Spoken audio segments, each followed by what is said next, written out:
Hello guys, this is Unit 2 of EM.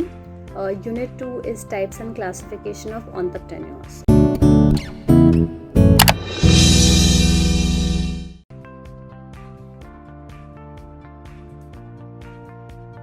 Okay, so what exactly are the types and classification of entrepreneurs is a very important answer, especially for 8 marks. So the very first one is on the basis of the influence of area. Okay, which area are you going to come up with an business, rural, regional or urban? Okay, then you have trials, like what kind of trials do you want to do? You want to get into the market in the very first go, या धीरे धीरे products बढ़ाने हैं, एक साथ सारे के सारे प्रोडक्ट्स तुमको मार्केट में डालने हैं.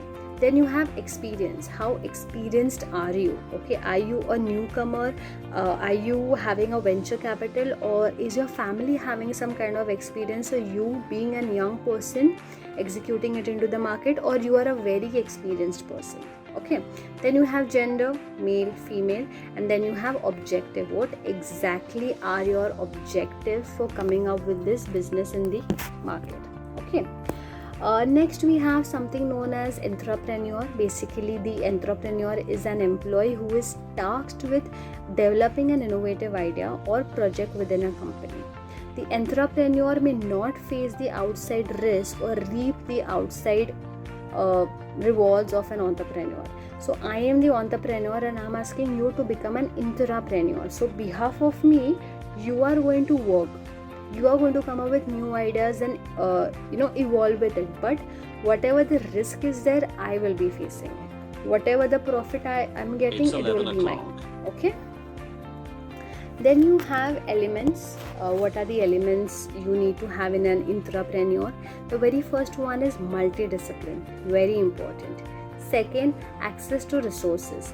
He should or she should know that how well a resources can be used. Either it will be optimized, okay, or you will overuse it. The very third one is support the top management, where you have your CEOs and managers and board of directors. The fourth one is training. Okay, the person, the entrepreneur definitely needs training. Fifth one is R&D, that is research and development. Needs to be very careful with it because R&D exploit a lot of money. Okay, and the sixth one is equity in rewards. He should definitely get the reward that the entrepreneur is getting. Now we come to the difference between entrepreneur and intrapreneur. The very first one, entrepreneur activity by entrepreneur is done by the intrapreneur. Okay, I told you that an entrepreneur works and acts on behalf of the entrepreneur. Then the rewards goes to the entrepreneur and some kind of the reward come back to the entrepreneur. Okay, risk is taken by entrepreneur and the risk taken by the company goes to the entrepreneur. Okay, next you have women entrepreneurs. Women entrepreneurs basically means women who have set up their own business since years or are coming up. If you see, there are many such. You have Biba, you have And, all these nice beautiful brands are operated by women.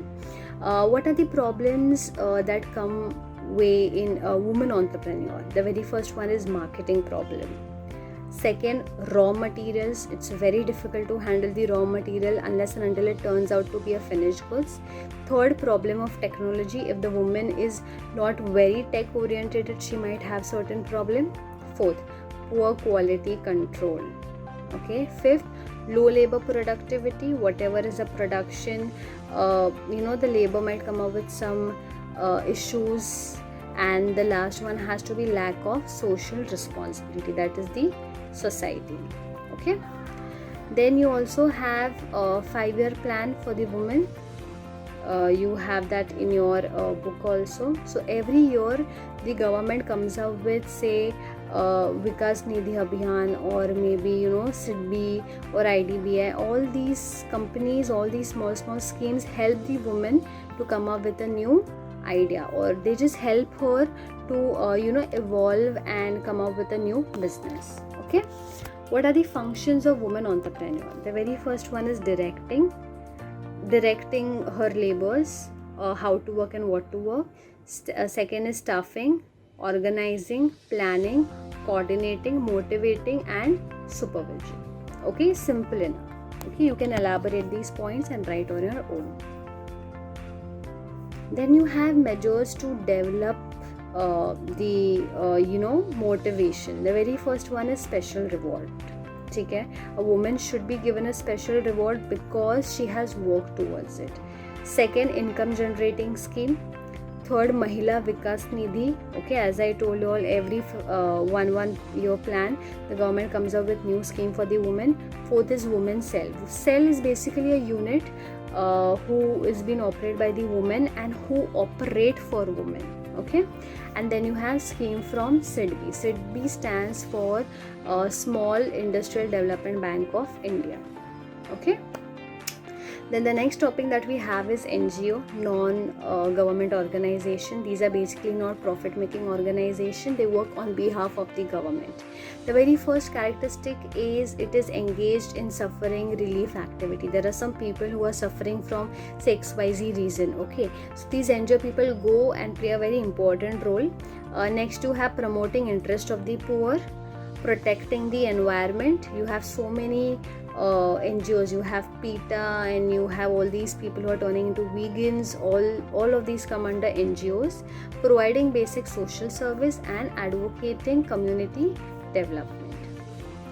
Okay, I have also given you a link on the 5-year plans of India for women.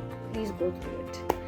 Then you have concept of self-help group. Basically, self-help groups are informal association of people who choose to come together to find ways to improve their living condition. It can be defined as self-group, peer control information, group of people with similar social and economic background and thinking and having a collective idea performing towards something. Okay, like if there is a self-help group who want to save the girl child, they work towards it. Okay, then we have concept of social entrepreneur. The best example I could give you is Ratan Tata, who is definitely the biggest and one of the favorite entrepreneur who work for the society. So Ratan Tata sir have always told this to the people that if you take something from the society, give back something from the society. If he is using the natural resources to come up with so many products and goods and services, he is going to repay back to it. Okay. NGOs and their importance. Due to limitation of the government, NGOs play a major role in social development. India as a nation has a large vulnerable population in terms of health, security, education, employment and opportunity. It is not possible for the government to serve each and every corner of the system. Hence, he has NGO. That is why NGO helps the government. Okay. Then you have something known as Entrepreneur Development Program. Basically, EDP gives you a lot of motivation to come up with new, design new ventures. If I am an individual and if I have the capacity to become an entrepreneur, I have a very, very good and amazing plan, a proposal, but I just need some money and helping hand, I'll be going to the EDP, that is Entrepreneur Development Program. Okay, the next topic that you have is BPO, business process outsourcing. Basically, this is the third party. Okay, so all these people who call you, say for example Vodafone or maybe some Axis Bank or maybe sir ye loan le lo, all these people say that they are, say for example, calling from Axis Bank. Okay, you have account in Axis Bank, they are calling you from Axis Bank.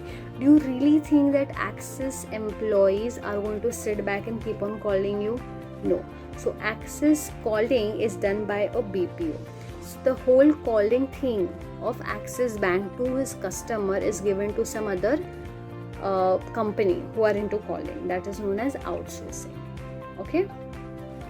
Then you have something known as entrepreneur project development of innovation and invention. I have given you a brief on what is invention and innovation. The very first thing when you invent, okay, that means the very first thing when you find out something is known as invention. When you modify that thing, it is known as innovation. Okay.